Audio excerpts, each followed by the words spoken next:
All right, we're gonna clean the needle and seat on, clean the float needle seat on this carburetor right here. This is a CV carb off of Harley, but this will work on any carburetor. Basically, what I'm gonna do is take a Q-tip here, cut it in two, gonna dip the end of it and polish. You can use whatever. I'm using just aluminum polish, which works very gentle on the seat there.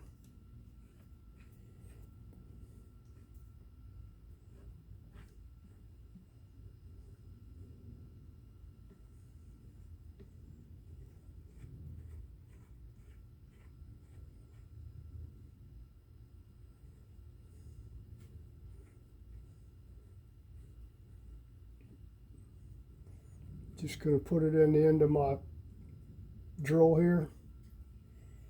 And put my glasses on so I can see better.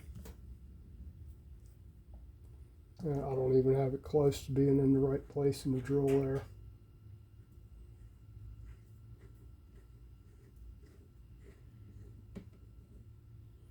That'll work right there.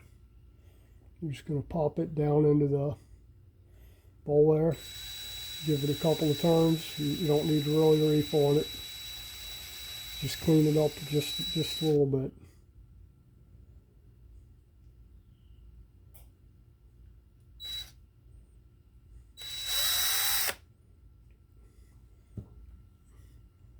So, like I said, I'm just using aluminum polish.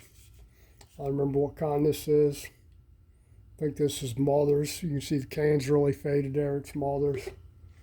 But any kind of polish, really. I've done it before with toothpaste, and it works fine too. Just be sure to clean it really good after you're done. And really, that's about it. And it's sometimes on these seats, you get, especially have been sitting for a long time, they get a kind of a film, nasty film on the seat there. And on some carbs like these, it's non-replaceable. So pretty much when the seat's bad, you pretty much toss the carb out. You can machine them to fit new ones in there. I've done it before, but it's a pain in the ass, and usually the customer doesn't want to pay for it by the time you're done, because there's enough of them carbs out there that are really cheap. I guess people are getting them on Amazon now, some cheapo knockoff Chinese copy. But anyway, it works on any carb. Like I said, aluminum polish or toothpaste. I probably wouldn't use lapping compound. You could though. I've used lapping compound before, and it works. It's just have to clean the carb extremely well. Well, you have to clean it extremely well this way too. So either way, you're cleaning the carb really good. But that's just a quickie way to clean the needle and seat using a Q-tip. And you don't even need to use a power drill. You can sit there and stick it in there and just do it by hand. It works good on if you got a carb with a stainless steel needle.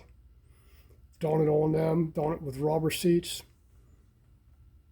Now, what I forgot to mention on these Harley carbs, originally they had the float needle valve was three-sided, and they had problems with those, so they switched to a four-sided needle, meaning the body has four sides to it, not the actual tip of the needle. Tip of the needle is just conical.